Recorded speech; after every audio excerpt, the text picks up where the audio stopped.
All right, let me just warm up a little before I dive right into this diving tale. So it's always a good idea when you're doing something for the first time to have someone along with you who knows or who thinks they know a little bit more about the situation than you do. Not because that someone is going to prevent you from getting lost or injured or even eaten by barracudas, but because that way when things inevitably go to hell, you have someone to blame. This is especially true when you're doing something potentially dangerous like scuba diving. You want to be able to point your finger at someone and say definitively, "Hey you, you're the reason my oxygen supply ran low," or "You're the cause of my decompression sickness." That's what it's all about, making your somehow tragic demise seem like it was somebody else's fault. When you're on a dinky dive boat sailing off the Florida Keys like I was, you get to know the people you're with. It's not like you've got anywhere to go, so you might as well make friends with the seasick guy who has been projectile vomiting off the starboard bow.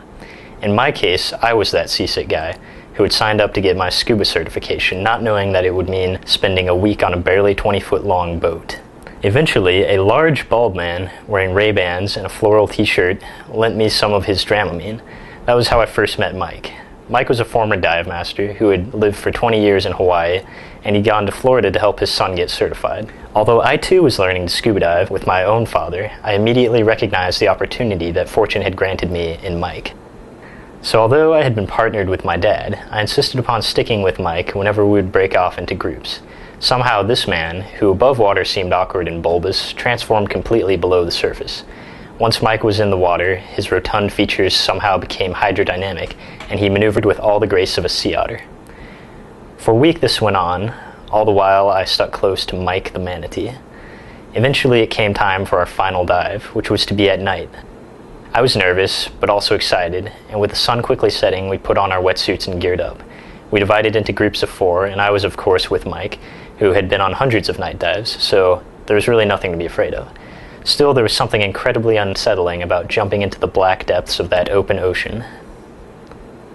Once I turned on the large light I was carrying, a whole world of teeming nocturnal life came into view. There were lobsters and groupers coming out from their hiding places, and everywhere I turned, Mike was there in the midst of the action.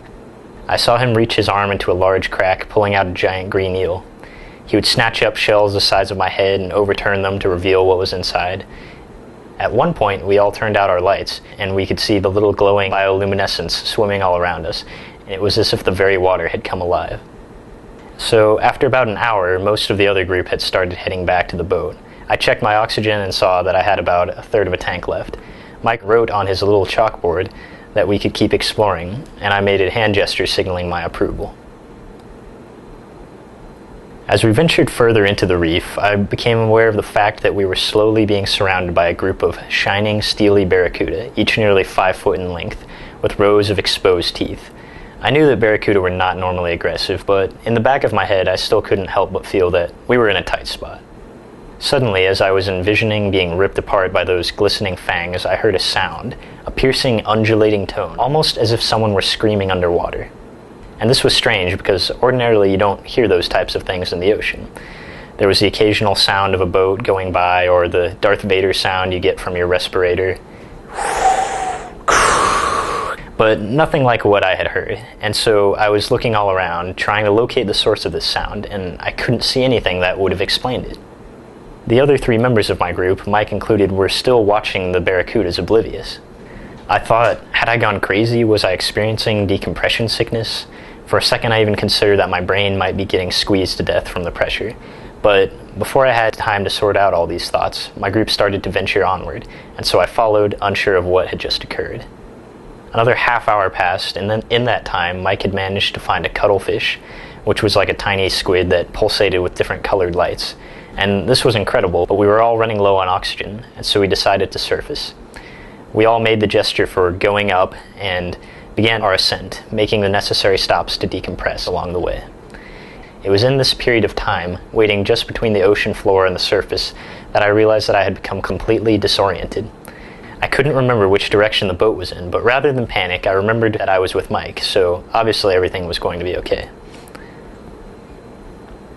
When we finally did surface, I looked all around and the boat was nowhere to be seen, and so naturally I was terrified.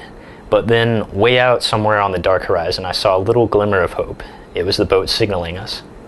Swim back took another half hour, and finally when I dragged my limp, wet body on board, I could see that the captain was not amused. Mike took the blame. After all, he was the most experienced and should have known better than to stray so far. "We tried to signal you earlier," the captain said.